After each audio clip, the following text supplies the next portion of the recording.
ਜਾ ਸ਼ਹਿਰ ਮੈਂ ਕਹਿਵਾਂ ਉਹਦੇ ਕੋਲ ਸੀ ਮੈਂ ਉਹਨੇ ਉਹਦਾ ਕਮਰਾ ਦਿਖਾ ਲਿਆ ਹੈ ਨੀ ਇਹ ਅੱਛੀ ਨੋਰਵੀਜਨ ਲੱਕੜੀ ਉਹਨੇ ਕਿਹਾ ਰਹਿਣਾ ਤਾਂ ਮੈਂ ਜਾ ਜਿੱਥੇ ਵੀ ਦਿਲ ਮਰਜੀ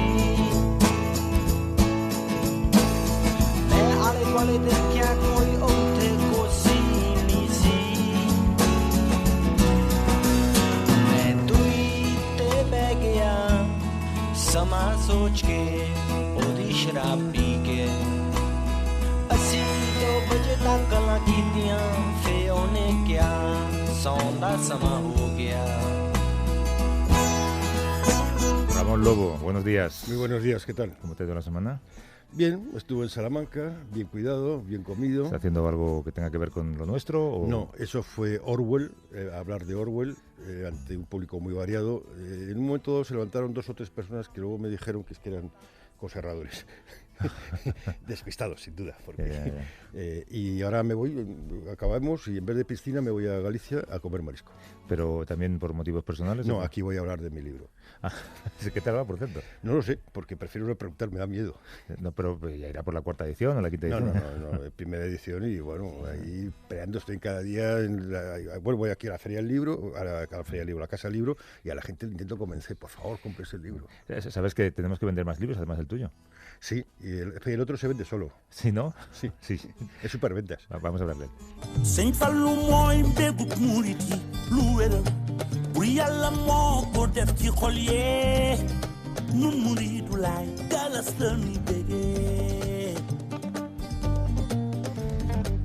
En los próximos minutos vamos a charlar sobre un continente protagonista de una vida que se revuelve ante un destino que lo que quiere verle sometido y encadenado, habría que decir, ¿no? Para sus habitantes la rabia es una forma extraña de esperanza y vamos a tener esta conversación a través de la portada de un libro que tenemos encima de la mesa y de las páginas que hay detrás de esa portada. El libro se llama Indestructibles y cuando hablaba ahora con Ramón hablábamos de ventas, habéis tenido aquí una conversación de a ver quién firmó más libros en la presentación. Me parece que te ha ganado por uno. Por uno, sí. Si lo iba a ser, me compro 2. Del tuyo, lo ¿no? Lo que no sé es cuántos ha comprado él de los suyos. No, yo le vi y me parece que había mucho fan allí, ¿eh? No, estuvimos hablando de una cosa que lo puedo decir. Sí, claro. Que uno de los problemas que tenemos a veces cuando presentas un libro es que la gente luego se acerca, gente que te conoce hace muchísimo tiempo, que tú no te acuerdas del nombre y no te acuerdas de los nombres, entonces es un corte tremendo. Bueno, es que la peor frase que a mí también que me pueden decir es ¿te acuerdas de quién soy? Sí. Hombre, dime quién eres antes de preguntarme Le eso. contaba a Xavi que en la presentación dije... tengo 64 años, estoy nerviosa, por favor, no me agobiéis con mi memoria, decidme el nombre. Pero el problema es que yo tengo 37 y decirlos pues queda un poquito peor. Pues tú puedes decir que los viajes, el cambio horario... Claro. El sol americano. Con el jet lag, que es Xavi Aldecoa. ¿Cómo estás, Xavi? Muy bien, ¿cómo estáis? Bienvenido. Gracias. ¿Sabes que había tanta gente que al final se cerró la librería y acabó firmando libros sentado en un banco? Impresionante.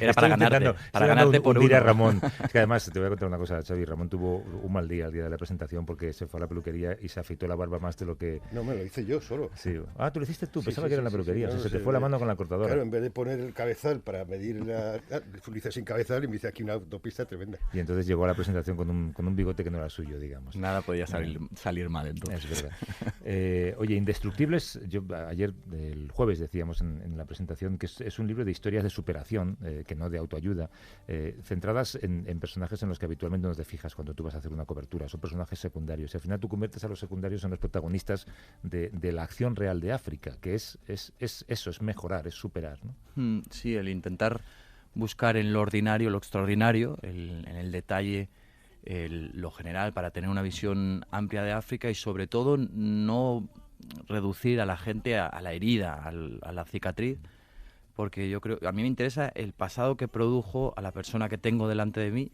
y también ese futuro, y si yo solo me fijo en la herida que ha producido esa persona, lo que estoy haciendo es reducirla a la víctima, y a mí me interesa no solo la víctima, sino el ser humano que hay detrás y que es mucho más complejo que solo esa reducción o esa etiqueta de víctima. De las historias que cuentas en el libro, que son historias en su mayoría con nombres propios, ¿con cuántas te has tropezado y cuántas has ido a buscar expresamente?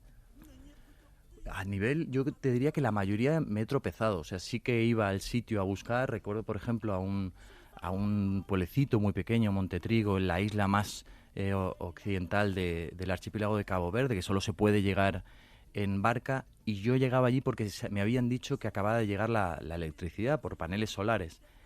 Y yo sabía esto y entonces fui allí a buscar alguna historia que me ayudara a reflejar un poco lo que había cambiado, que había significado la entrada de paneles solares. Y allí me encontré a una niña que estaba destinada a trabajar en casa, ser ama de casa y cuidar a sus niños, o a emigrar, como la mayoría de caboverdianos. Y como había llegado la electricidad y su tío Miguel, que está en silla de ruedas, enchufaba la radio y ponía música, había descubierto que le encantaba la música y quería ser cantante, ¿no? Ahí me tropiezo con esa historia, pero sí que es verdad que yo iba ahí con intención de tropezarme con alguna. A veces cuando vas buscando una historia te encuentras otra mejor. Tú tienes mucho interés en recalcar siempre que África no es las catástrofes. África es un montón de gente haciendo cosas, cantando, pintando, construyendo sociedades, mujeres trabajando, sosteniendo familias. Estas historias tratan de mostrarnos esa África, una África viva. Es que yo creo que es la África mayoritaria que nos encontramos. Tengo la sensación que llevamos mucho tiempo mirando África como en la caverna de Platón, que miramos las sombras y esas sombras existen y es verdad que hay que explicarlas, pero simplemente con girar un poco la cabeza y mirar que fuera de esa cueva está lo otro que genera esas sombras, esa otra parte que no solo tiene que por qué ser positiva, como has dicho, de la cultura, la economía, el deporte, las tradiciones, las relaciones sociales, que nos permite ver una visión mucho más amplia, no solo quedarnos con esas sombras dentro de la cueva. ¿Hasta qué punto son las mujeres el motor de cambio en África? Yo creo que va a ser un motor decisivo. Ahora vengo de Congo y recuerdo iba a hacer una historia sobre un parlamento de niños, que los propios niños defienden los derechos de los chavales, y la sensación que tuve es que, bueno, yo iba a hablar con los niños, ¿no? El presidente, el vicesecretario, y cuando llegué allí, la sorpresa que me produjo el abrir la puerta y ver que la mayoría eran niñas. La presidenta era una niña. Y eso, en un continente joven, cada vez más educado, está teniendo un impacto tremendo en las chicas. Además, hay un componente importante que es que cada vez hay más líderes, mujeres. Se han multiplicado por 3 las ministras en los últimos 10 años en el continente. Presidenta en Etiopía. Y ese ver que hay una posibilidad de ser líder, de ser portavoz, unido a este concepto de la educación, les provoca un cambio de mentalidad que yo creo que va a ser decisivo. Eso lo hemos comentado y lo hemos escuchado, Ramón, alguna vez en estas conversaciones, representantes de ONGs, cuando tienen que dejar ayudas en forma de dinero o en forma incluso de tecnología en aldeas remotas en África, si la dejan en manos de las mujeres, saben que las ayudas se reparten o se utilizan de manera más responsable que si las dejan en manos de hombres, ¿verdad? Claro, son mucho más fiables porque son las que sostienen la familia. El hombre viaja para buscar trabajo, para buscar juerga o por guerra, y la mujer es la que sostiene la familia, la que busca el agua, la que hay matriarcados en África muy interesantes. Y lo que te quería preguntar sobre esto del feminismo, el teléfono móvil y las redes sociales han permitido que los africanos se interconecten entre ellos y con el mundo. ¿Cómo crees que están viviendo este movimiento Me Too? ¿Cómo les está afectando a ellos? Pues con un interés y una conexión tremenda. La verdad es que el interés de los africanos hacia el mundo creo que es inversamente proporcional al desinterés del resto del mundo hacia África. Te hablan, y no solo hablo de la anécdota del Barça y el Madrid, la globalización ha llevado un teléfono móvil con internet a África y lo están aprovechando. Recuerdo un chico en Senegal que me decía que él había ido en patera hasta España y había regresado, y él intentaba explicar a los jóvenes, oye, no todo es tan bueno allí, y los jóvenes decían, pero a mí ¿qué me estás contando? Yo ya sé cómo es aquello, yo lo veo en Facebook. Y en el movimiento Me Too también las mujeres ven derechos humanos y cómo se respeta la situación en otros lugares y los quieren reivindicar. Así que es una ventana al mundo que yo creo que les da una oportunidad, y también el sentir que forman parte de una lucha global y común también las alienta. Recordemos que en África no hay apenas líneas terrestres de teléfono, o sea que antes no había comunicación, y esa es la gran revolución del móvil. Es ahí los paneles solares, lo comentábamos el otro día, ¿no? La posibilidad de tener, por ejemplo, una radio conectada permanentemente y tener acceso. Yo me pregunto cómo el acceso al conocimiento, no tanto a la información, puede modificar no solamente las rutas migratorias, sino la actitud de los africanos frente a la posibilidad de marcharse, cuando sepan que no es tan fácil y que no se les trata como ellos a lo mejor esperan que se les trata. Sí, es verdad que hay algunos que van con un desconocimiento o engañados de la ruta, que les dicen que el mar Mediterráneo es un riachuelo que hay que cruzar, pero también hay una gran cantidad de gente en este fenómeno migratorio, lo he estado recorriendo los últimos meses, que sí son muy conscientes de esos riesgos, pero están dispuestos a asumirlos. Encontrarte a gente que te puede decir incluso estadísticas de, bueno, yo ya sé que aquí más o menos el 3% no llega, ¿no? Pero estoy dispuesto a asumir por un 97% de posibilidades el arriesgar a mejorar mi vida, ¿no? O la de los míos, sobre todo, porque además la migración es un fenómeno en África, sobre todo, muy de raíces profundas, muy de ayudar a los tuyos, incluso de regresar años después. La verdad es que el poder conocer los derechos, el poder saber cómo funciona el mundo es algo que les da más herramientas para tomar esa decisión que es difícil y arriesgada. ¿Te cansa tener que explicar constantemente que no hay una sola África, que hay muchas Áfricas?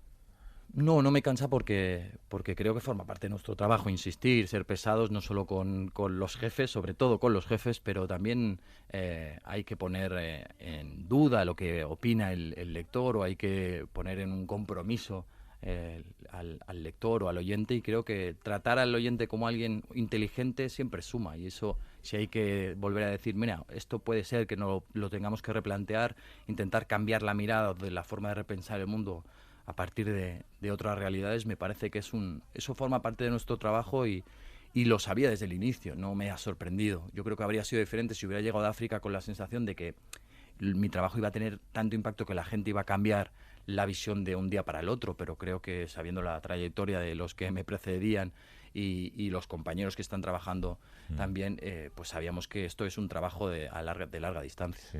Hablábamos el otro día en la presentación, y lo hemos conversado tú y yo alguna vez, Ramón, sobre esfuerzos como otro en el que Xavi está implicado, que es de la revista 5W, sobre si hay o no un público para ese tipo de periodismo. Claro, si editar esa revista fuera mucho más caro, seguramente no se editaría, porque no tiene ninguna gran empresa detrás. Hacerlo así de manera casi colectiva, casi en formato crowdfunding, es más sencillo y es más barato, pero ¿a cuánta gente llegas? Decíamos antes que lo de 5W mueve mucha gente joven, con lo cual hay esperanza que la gente joven está interesada. Y después hay un personaje en el libro que está permanentemente en el libro, que es tu hija Lena, sí, al que le robas muñecos para llevárselo a niños africanos. ¿Tú cómo le explicas qué pasa con estos muñecos y qué le traes a cambio? Pues lo hice desde el principio, desde el muñeco que trajeron en el hospital de Sant Joan de Déu. Siempre dan un muñeco el día que nacen a todos los bebés, y ese es el primero que llevé, porque yo pensé, si yo intento hacer un esfuerzo para crear puentes y que invitar a la gente a que los cruce, pues en mi familia, en mi vida también, ¿no? Entonces poco a poco, al principio se los cogía yo y se los daba a algún niño con el que había convivido, y poco a poco ya le dije, bueno, tienes que ser tú la que me los dé. Al principio me daba los que menos le gustaban, intentaba disimular, darme uno pequeño. Y poco a poco fueron cada vez más los regalos más, sus favoritos o importantes. Siempre antes de ir le explico cuentos sobre el sitio donde voy, le explico pues alguna característica. Por ejemplo, una vez ella me dio una especie de autocar de Playmobil y le dije, bueno, pero esto tan grande, ¿por qué me lo das? Bueno, porque me has dicho que vas al desierto, si vas al desierto no te puedo dar un peluche que estará lleno de arena. Y esa relación, ese ver que empezaba a conectar los dos mundos, fue muy interesante, y me empezaba a hacer preguntas. Los muñecos se convertían en preguntas, y además esas preguntas se parecían mucho a las preguntas que me hacían desde el otro lado los niños, ¿no?, que convivía. ¿Y qué le traes a cambio? Normalmente alguna cosa que me dan esos niños o que consigo de la zona. Siempre, si no consigo nada, pues normalmente un libro en el idioma de allí, para que vea que hay veces, incluso por ejemplo en Etiopía, que la letra es totalmente diferente. Pero siempre, si puedo, un recuerdo que me pueda haber dado ese niño. Yo le explico quién es, le enseño vídeos y le enseño fotos, y así pues ese puente acaba siendo bidireccional. Si Occidente exportara a África una de sus peores características, que es la desigualdad, y África empezara a crecer de manera desigual, ¿qué países crees tú que se convertirían en potencias? ¿En África? Sí.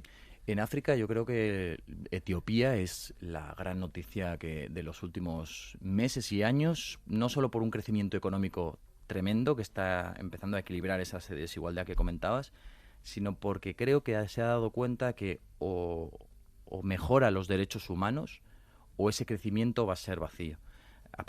Paralelamente a ese crecimiento sufría unos problemas de manifestaciones de la población oromo y amara, porque los que mandan son los tigray, que son muy, una población muy, muy reducida y tienen todo el poder. El nuevo primer ministro lo primero que hizo cuando alcanzó el poder fue ir a esas provincias y hablar en idioma amárico y hablar en oromo.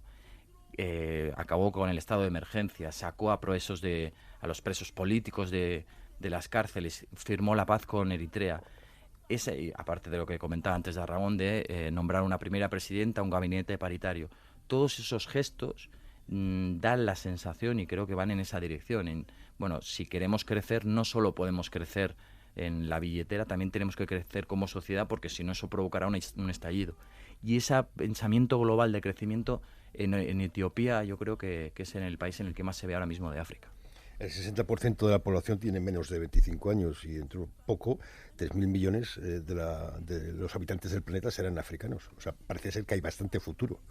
Bastante futuro, bastante presente, pero sí, es verdad, el futuro va de los jóvenes y además eso va a suponer un reto para muchos países, porque combinado lo que antes decíamos, de que cada vez están más educados y hay muchos jóvenes y tienen un móvil en el que pueden ver el resto del mundo y los derechos, va a haber reivindicaciones.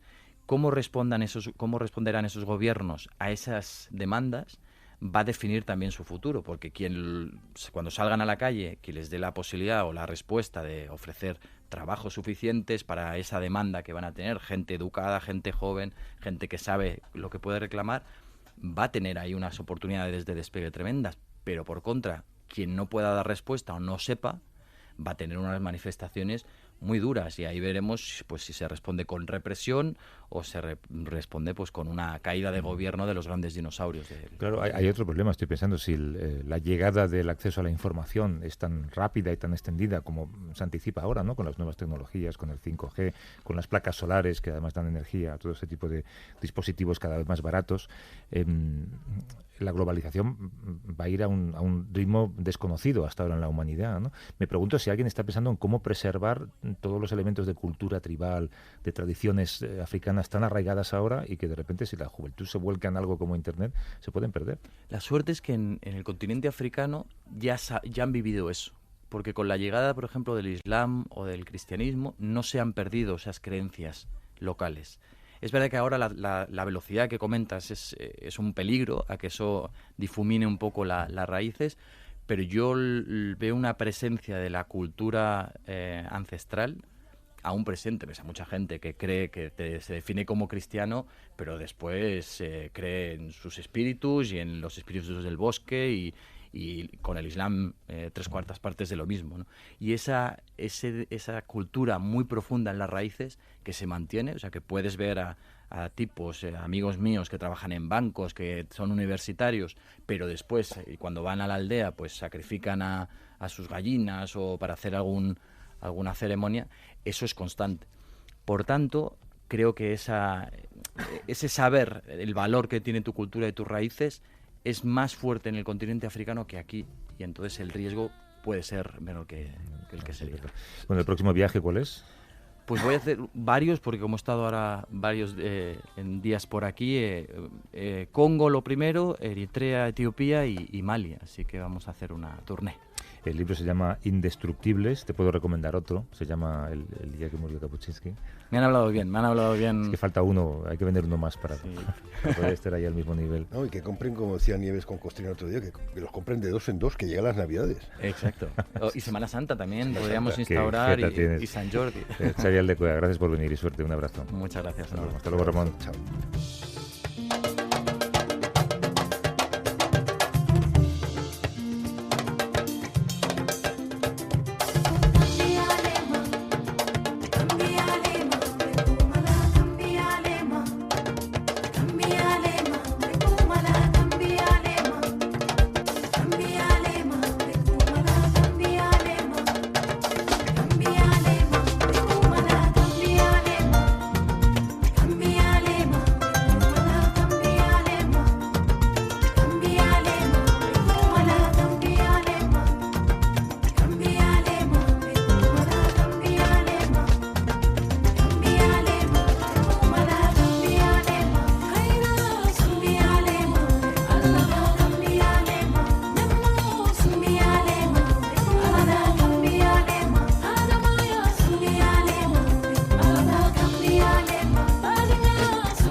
A vivir que son 2 días. Javier del Pino.